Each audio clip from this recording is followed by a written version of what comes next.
অথচ আপনি কোথায় থাকেন? সৌদি আরবে স্যার। সৌদি আরবে কোথায়? জেদ্দা। আচ্ছা, কতদিন ধরে আছেন ওখানে? ওখানে স্যার ৩০ বছর। আচ্ছা, তো এখানে আসছেন, বাংলাদেশে আসছেন চোখের চিকিৎসার জন্য। জি স্যার। আচ্ছা, কি অসুবিধা হয় বলেন তো আপনার?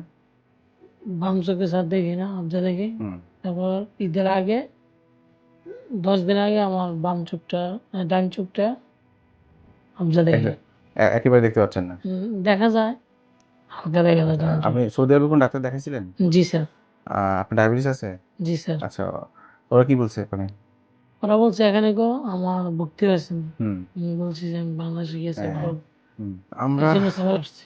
আচ্ছা, আমি একটু দেখি। এদিকে আসুন।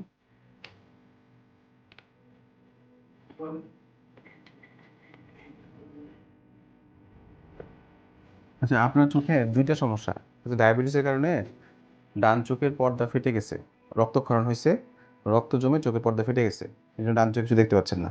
তো এটার জন্য একটা অপারেশন করতে হবে। আর বাম চোখে ছানি পড়ে গেছে, আবার পর্দাটাও রক্তক্ষরণ হইছে। ডায়াবেটিস থাকলে নিয়মিত চোখ পরীক্ষা করতে হয়। তো আপনি কি এই চোখ পরীক্ষা করাইতেন? জি স্যার, আচ্ছা, করাই দাও। চোখে আগে কোনো লেজার করছিলেন? না, জি কিছুই না। করেন নাই। তো কোনো ডায়াবেটিসটা খুব কিছু না। জরুরি। ডায়াবেটিস হলে নিয়মিত চোখ পরীক্ষা করতে হয়। হয়তোবা ওখানে করতে পারে নাই। এই কারণে এটা অবস্থা হয়ে গেছে।